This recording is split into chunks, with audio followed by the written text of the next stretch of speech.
मकर संक्रांति के अवसर पर पतंगबाजी को लेकर जिलों को एडवाइजरी जारी की गई है। बड़ी जानकारी, राष्ट्रीय ग्रीन ट्रिब्यूनल के आदेशों के अनुपालन सुनिश्चित करने के निर्देश हैं। जिला कलेक्टर को भेजे गए पत्र और पत्र में सिंथेटिक सामग्री से बने और उन पर लोहे अथवा कांच के पाउडर की कोटिंग मांझे पर रोक है।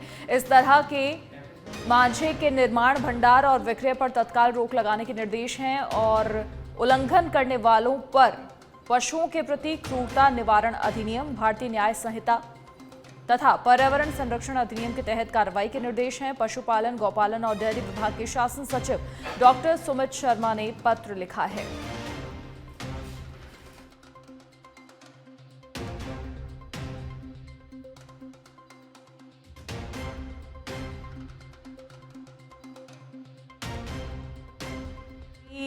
पर जब पतंगबाजी होती है, ऐसे में कई सारे पक्षी मांझे की चपेट में आ जाते हैं। कई बार जो दुपहिया वाहन चालक हैं उनको भी इसका शिकार होना पड़ता है। कई सारी दुर्घटनाएं हो जाती हैं और इसी को लेकर अब कड़े आदेश दिए गए हैं और उनके अनुपालन सुनिश्चित करने के लिए जिला कलेक्टर को भी पत्र भेजा गया है। उस पत्र में सिंथेटिक सामग्री से बने और उन पर लोहे और कांच के पाउडर की कोटिंग,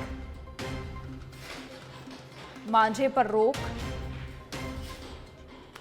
और इस तरह के मांझे के निर्माण, भंडार और विक्रय पर तत्काल रोक लगाने के निर्देश दिए गए हैं। अधिक जानकारी के लिए कुणाल फोन लाइन पर जुड़ गए हैं।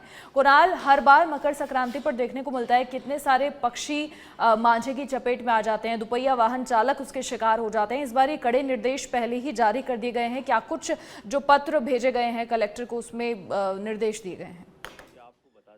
पत्र है पशुपालन, गौपालन एवं डेयरी विभाग के शासन सचिव डॉक्टर सुमित शर्मा द्वारा प्रदेश के सभी जिलों के लिए विभाग की ओर से पतंगबाजी को लेकर आमजन हितों और पक्षियों की सुरक्षा को लेकर ये जो एडवाइजरी है वो विभाग के द्वारा जारी की गई है। जो कलेक्टर को पत्र लिखा है उसमें ये कहा है कि प्रदेश में मकर संक्रांति का पर्व पतंगबाजी के दौरान दोपहिया वाहन चालकों और पक्षियों को जो है जान का खतरा होता है। जिस तरह से घटनाएं देखने को मिलती हैं, पतंग उड़ाने के दौरान अत्यधिक धारदार नायलॉन और सिंथेटिक सामग्री से बने मांझों और एवं उन पर लोहे तथा कांच के पाउडर की कोटिंग की जाती है, जिसके कारण जो वो पशुओं के लिए, पशु पक्षियों के लिए भी जो खतरनाक होते हैं और आमजन के लिए भी, और इससे जो है कई तरह की घटनाएं सामने आती। तो इस पर प्रतिबंध लगाना जो है सुनिश्चित किया जाए। इसके अलावा अगर कोई इन आदेशों की अनुपालना करता है, कोई पाया जाता है कि इस तरह का मांझे का कोई उपयोग कर रहा है, कोई भंडारण कर रहा है,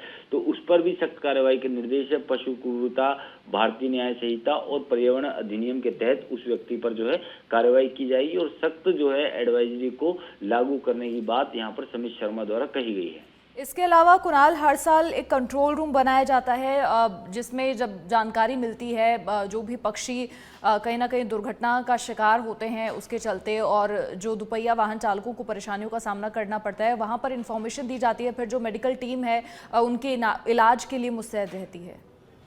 क्योंकि ये जो एडवाइजरी जारी की गई है उसमें एनजीटी का हवाला दिया गया है, क्योंकि उसके बाद भी सरकार एडवाइजरी जारी करती है, उसके बाद भी पक्षी जो हैं घायल हो जाते हैं। तो उसके लिए जो विभाग है उसके द्वारा और तमाम जो स्वयंसेवी संस्थाएं हैं उनके द्वारा पक्षियों के लिए चिकित्सा शिविर का आयोजन करवाया जाएगा। इसके अलावा अलग अलग हेल्पलाइन नंबर भी जो है जारी करने के निर्देश तमाम जिला कलेक्टरों को दिए हैं, ताकि अगर ऐसी कोई घटना होती है तो कोई भी व्यक्ति उन हेल्पलाइन नंबरों पर फोन करके जो है मदद के लिए जो है जो चिकित्सा शिविर है वहां से व्यक्तियों को बुला सकता है।